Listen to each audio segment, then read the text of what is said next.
Right after work, Larissa went to the store. She bought potatoes, carrots, cabbage, onions, celery, dill, sour cream and many other things needed for fresh soup. Dennis had said last night that he missed fresh soup. The elevator didn't work, and Larissa had to walk up with full bags to the 25th floor. She approached the apartment and pressed the bell button, but the bell didn't work either. It turned out that the electricity was cut off in the whole house. Larissa sighed heavily, took out her keys and opened the door. Entering the apartment, she immediately heard someone talking in the bedroom. Larissa left her bags in the hallway, went to the bedroom door and started listening. "What's so funny, Eleonora? What do you find so funny about what I'm saying?" Dennis asked angrily. "Larissa could be here any minute. You have no idea what could happen. And you're laughing? You're funny." "Dennis, that's why I'm laughing," replied Eleanor. "What do you find so funny about me?" Dennis wondered. "You are so amusingly afraid of your wife," replied Eleanor,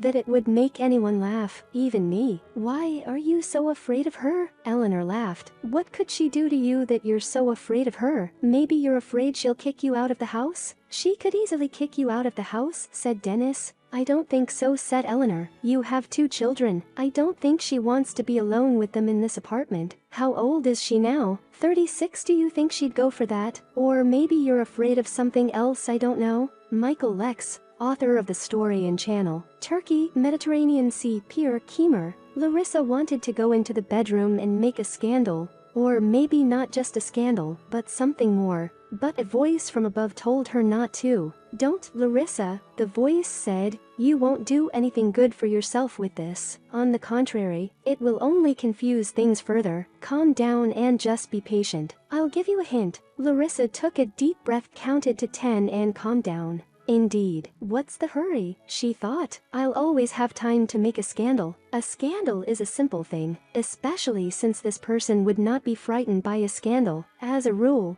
they like to scandalize themselves. No, I don't think so. I have the upper hand right now. I'll wait, I'll listen. Maybe I'll learn something else interesting. You just don't know her, Dennis said dryly. If you only knew her, Alyosha, you wouldn't be talking like this now. Alyosha, thought Larissa. Even so. Oh, said Eleanor wryly. If I only knew her. How frightening. I'm trembling with terror. Sooner or later your wife must find out. There, thought to herself Larissa, it turns out that I must find out everything, sooner or later. I wonder who I owe it to. To her. You say all the right things, Elia, but it's better if it doesn't happen here and not now, said Dennis judiciously. Here in this apartment, understand, we've lived here with her for 5 years. We have 2 children, as you know. It's embarrassing. It's better if you leave now. Honestly, Alyosha, go away? Well, really, Larissa is about to come home from work. What will she say? We've already stayed here longer than we should, and tomorrow we'll meet again. You have no idea what would happen if she caught us here right now. And what could happen? I wonder, thought Larissa. Well, I caught them here, so what? I'm not afraid of her, Eleanor said confidently and glanced sternly at Dennis. Bold, thought Larissa. I wonder how old she is. And what does he see in her? She's stupid, by all accounts. She must be very pretty. It would be interesting to look at her. Oh, all right, I can do that. And let her catch you, Eleanor said. And anyway, it is not for me to be afraid of her, but for her to be afraid of me. And that goes for you too, Dennis. Interesting, Larissa thought. That's news. Why should I be afraid of her? What do you mean? Dennis asked fearfully. That's what I mean, replied Eleanor. I don't like to be used, all right? Say, how proud she is, thought Larissa. She doesn't like to be used, you see. What are you doing here now, with such pride? Larissa again with difficulty restrained herself from bursting into the bedroom and making a scandal there. But a voice from above was there to keep her from doing so.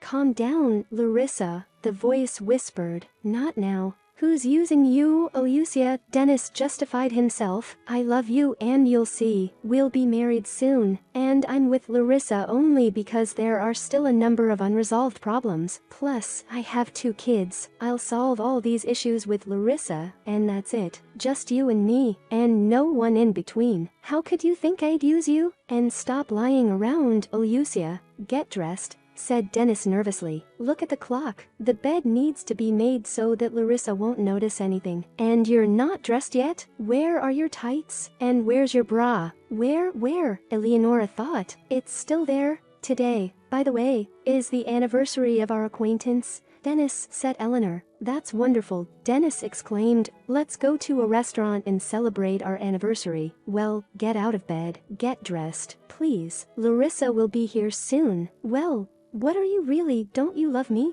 I do, Eleanor replied. Why are you torturing me then? Dennis asked piteously. Because I'm not going anywhere, Dennis, said Eleonora. Don't you realize what's going on now? I've been waiting for this for a long time and I'm not leaving until I find out. Tonight, my love, your wife will know all about us, whether you like it or not. And if you're so scared, you can leave. She's definitely crazy, thought Larissa. Are you crazy? Dennis shouted. I'm not even registered in this apartment. It's Larissa's apartment, and you want to tell her everything? Well, you'll tell her. And then what? Where are we gonna live? At your rented apartment, Lyalia? Or with my mom in Ivanovo? Lelia. Larissa was surprised. What do you mean, the apartment is Larissa's, and you're not registered? Eleonora asked fearfully. That's what it means. Why didn't you tell me that before? Eleonora wondered. I wanted to surprise you, Larissa thought wryly. The voice from above told her that gloating was bad for her health. Why?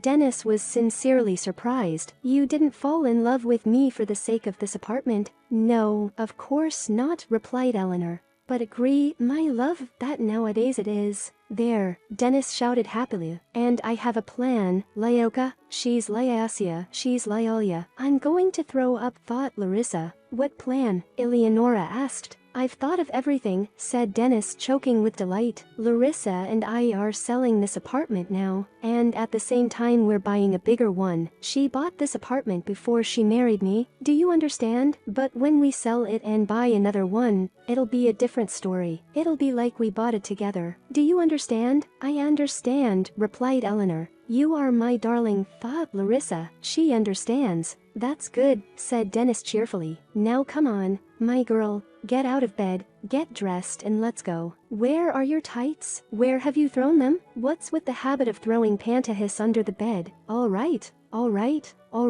Don't grumble, Eleanor said, convinced. I'm getting up. I'm getting dressed. I'm going to the restaurant with you. Let's get out of here, Larissa, said a voice from above, as quickly and quietly as possible. Larissa thought very quickly. She quietly returned to the hallway, quietly took the grocery bags, quietly left the apartment, quietly closed the door behind her, and went up the floor above, standing on the shared loggia and looking down. Larissa waited for Dennis and Eleanor to come out of the entryway. Dennis came home at about the beginning of 1 in the morning. He told his wife that he was late at work. It's nothing, my love, said Larissa. I've been offered a wonderful apartment, but I don't have enough money. If you could borrow money from someone. I have no one to borrow from, said Dennis defiantly. Then we'll be without an apartment, Larissa said dryly. We'll continue to live in this one. In a week the children will be back from their grandmother. It will be nice. Couldn't we find an apartment with enough money for us? Dennis asked. I don't want another one, Larissa shouted back and threw her slipper at Dennis. It happened so fast that Dennis didn't even have time to dodge, and the slipper hit him on the nose. I want this one, Larissa shouted. So think, my love. Either we stay here or look for 3 million. It was the first time Dennis had seen his wife so angry. He realized that Larissa was not joking. But where to get the money, Dennis thought, smearing the blood coming from his nose on his face. What if Eleanor has that kind of money? She has more than that. She said herself that she was going to buy a 1-bedroom next month. 3 hours. For 3 long hours Dennis had persuaded Eleonora to lend him the money. He didn't talk her into it. He begged her. He crawled on his knees, convinced her it was the right thing to do. And, he finally did. Eleanor believed that after Dennis's divorce, she'd get a lot more. My love, I've got the missing sum, Dennis shouted happily. Lucky you and Eleanor, thought Larissa. You two are definitely worth each other. Well, I got it and I got it, Larissa said calmly. Why yell? Do you know how difficult it was? Dennis said enthusiastically. I can imagine, said Larissa. No, my love, even you can't imagine such a thing. said Dennis, remembering how he had crawled at Eleanor's feet and almost cried, begging her to lend him money. To imagine such a thing, one would have to be. Well done, Larissa interrupted him. Tomorrow we can make a deal. You don't need me there, Dennis asked. What do I need you for? Larissa was surprised. I'm selling my apartment. It's simple. And to buy another one, I don't need you either. That's good, said Dennis. You, my dear, are the most cunning, thought Dennis. And I'm not shoddy either. You can register as much as you like on yourself, but only after the divorce. Half of it will still be mine. Larissa sold the old apartment and bought a new one, which she registered with her mother. She explained to her mom the reason for her action. Mama, the wool from the skinny sheep, Larissa said when the deal was finalized. Dennis and Eleanor were celebrating their success in the apartment Eleanor rented when the doorbell rang. Who the hell is this? Eleanor asked. The landlady, I guess. She's here for the money. Stay here, keep your head down. I don't want her to see you. You can watch TV for a while. Dennis turned on the TV. Hello, said Larissa. Don't you recognize me? I'm Larissa, Dennis's wife. I've been wanting to meet you for a long time, but I never got the chance. But today I tracked you and Dennis down on purpose, and now I thought I'd stop by. May I come in? Eleanor answered confusedly. May I? Rejoiced Larissa. That's great. It's good that you are such a simple and sweet woman. I don't like all these scandals. Sharing a man. Well, what could be worse? If you'll excuse me, I'll take off my boots. I've been on my feet all morning. My feet are tired. Here are my slippers. Slippers? How nice. Which way? Kitchen, please. Oh, that's lovely. Kitchen. Larissa went to the kitchen, looking at the apartment with interest. It's nice here, said Larissa. Do you like it? I like it very much. Should I call Dennis? What for? Never mind him. I came to see you, Eleonora. I don't need Dennis anymore. What do you mean? In the sense that he's yours now, Larissa replied, completely and totally. I'm happy for Dennis, honestly. Why are you happy for him? Eleanor asked, confused. Well, of course, exclaimed Larissa. After all, leaving me, he will marry you. And in our time to marry at 40 years old, without an apartment, such a thing is possible only for great love. How not having an apartment? Surprised Eleanor. Allow me, but I know for a fact that you sold your apartment and bought a new one. Which means what? What? Larissa made frightened eyes. We'll share, Eleonora answered. And it turns out that Dennis is not such an unprofitable fiancé in his 40s. We won't share, said Larissa. And nothing with Dennis is working out. Why not? Eleonora didn't understand. Why can't it work out? Because I really sold my apartment, said Larissa, and I haven't bought a new one. What do you mean you haven't bought a new one? Eleanor asked, frightened. Dennis told me that you did. Dennis is such a dreamer, said Larissa. He read a lot of fairy tale and fantasy literature as a child. Well, sometimes he gets carried away in his fantasies. You listen to him less. Larissa revealed all the details of the deal. Listening to them, Eleanor silently opened and closed her mouth. Larissa looked at her watch. Oh, she said, I have to go. It was nice to meet you. Eleonora, say hello to Dennis. Will we solve all the unresolved problems with him during the divorce? You know, like alimony and stuff, right? Why don't you say something, Eleanor? I understand. You need to think things over now. You've got a lot on your plate right now. Don't see me off. Larissa left. When Eleanor came into the room, Dennis realized from her face that something terrible had happened.